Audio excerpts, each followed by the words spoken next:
Hello parents, welcome back to the channel Praneeth mummy. இன்றைக்கி இந்த வீடியோவில் நம்ம ஆட்டிசம் குழந்தைங்களுக்கு இருக்கிற சென்சரி இஷ்யூஸ் பற்றி பார்க்கலாங்க. ஆல்ரெடி ஒரு 4 வீடியோஸ் போட்டாச்சு.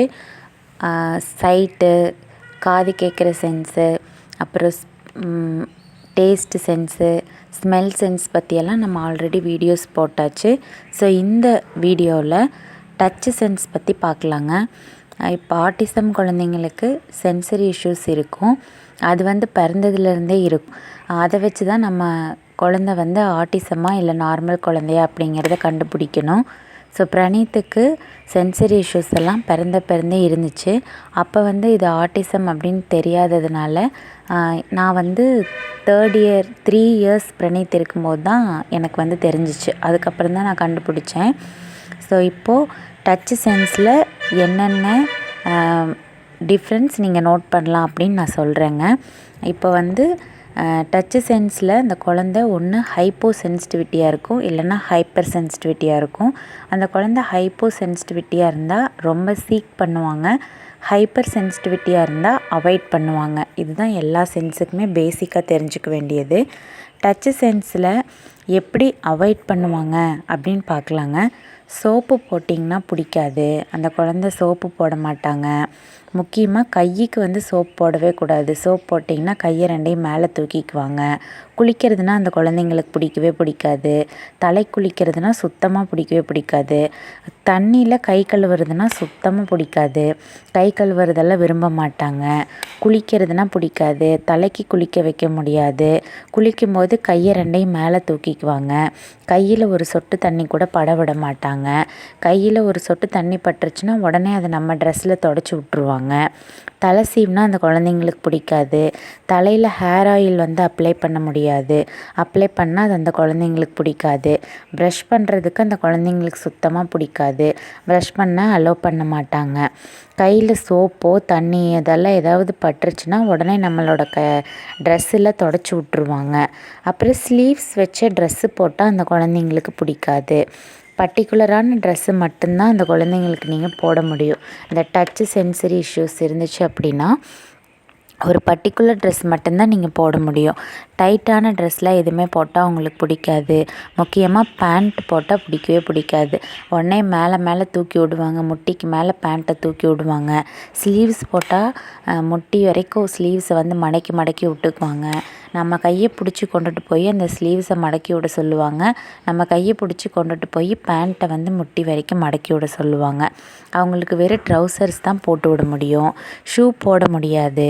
இப்போ க்ளவுஸு, கேப்பு, ஷூவு, ஷாக்ஸு இதெல்லாம் எதுவுமே போட முடியாது. இப்போ டச்சு சென்ஸ் ரொம்ப ஹைப்பராக இருக்குது உங்கள் குழந்த அப்படின்னா இந்த மாதிரியெல்லாம் நீங்கள் எதுவுமே போட முடியாது. போட்டால் உடனே அதை அக்செப்ட் பண்ணிக்க மாட்டாங்க. கழட்டி வீசிடுவாங்க. போடவே மாட்டாங்க. முக்கியமாக போர்த்தி தூங்கவே மாட்டாங்க. இந்த டச்சு சென்ஸ் ஹைப்பராக இருந்துச்சுன்னா உங்கள் குழந்த போர்த்தி தூங்கவே தூங்காது. ஸ்வெட்டர் போட முடியாது. தொட்டிலில் படுக்க வைக்க முடியாது. தொட்டிலில் படுக்க வைக்கலாம் அப்படின்னு நினச்சிங்கன்னா ரொம்ப சிரமமாக இருக்கும். தொட்டிலில் படுக்க வைக்க முடியாது.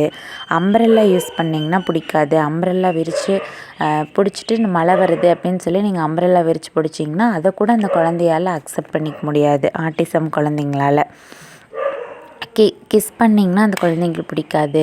ஹக் பண்ணிங்கன்னா அந்த குழந்தைங்களுக்கு பிடிக்காது. ஹேண்டெல்லாம் ரொம்ப நீட்டாக இருக்கணும் அப்படின்னு நினைப்பாங்க. எப்பயுமே ஒரு சின்ன கரையோ ஒரு சின்ன தூசோ குப்பையோ கூட கையில் இருக்கக்கூடாது அப்படின்னு நினைப்பாங்க. ஸோ இந்த மாதிரியெல்லாம் உங்கள் குழந்தை பிஹேவ் பண்ணுது அப்படின்னா உங்கள் குழந்தைக்கு சென்சரி இஷ்யூஸ் இருக்குது அப்படின்னு அர்த்தம். அது டச்சு சென்ஸு ஹைப்பராக இருக்குது அப்படின்னு அர்த்தம். இப்போ அதுவே ஹைப்போவாக இருந்தால் எப்படி பிஹேவ் பண்ணுவாங்க அப்படின்னு பார்க்கலாங்க. ஹைப்போவாக இருந்துச்சுன்னா கையில் எப்பயும் ஒரு பொருளை வச்சுக்கிட்டே இருப்பாங்க. ஃபார் எக்ஸாம்பிள் பார்த்திங்கன்னா ரிங்கு. இந்த ரிங்கு தான் ஆட்டிசம்க்கு ரொம்ப ரொம்ப பிடிச்சது.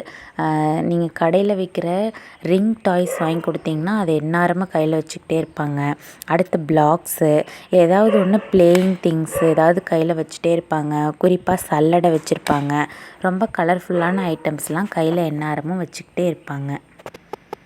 ஹைப்பர் சென்சிட்டிவிட்டி நான் சொன்னேன் இல்லைங்களா, அதுக்கு அப்படியே ஆப்போசிட்டாக இருப்பாங்க. ஹைப்போவாக இருந்தாங்கன்னா கையை எப்பயும் அழுக்காகவே வச்சுப்பாங்க. மண்ணில் எல்லாம் விளையாடுவாங்க. மண்ணெல்லாம் தூக்கி தூக்கி வீசுவாங்க. எந்நேரமும் கை வந்து சேராகவும் சகதியாகவுமே வச்சுருப்பாங்க. கையில் எப்போயும் ஏதாவது ஒன்று வச்சுக்கிட்டே இருக்கிறது தான் விரும்புவாங்க. ஸோ அந்த ஹைப்பராக நான் சொன்னதுக்கெல்லாம் அப்படியே ஆப்போசிட்டில் இருப்பாங்க இந்த ஹைப்போ சென்சிட்டிவிட்டி இருக்கிறவங்க. ஸோ இந்த ஆட்டிசமில் இருக்கிற சென்சரி அந்த குழந்தைங்களுக்கெல்லாம் இன்றைக்கி இருக்கிற பிஹேவியர் நாளைக்கு இருக்காது, நாளைக்கு இருக்கிற பிஹேவியர் நாளான்னைக்கு இருக்காது.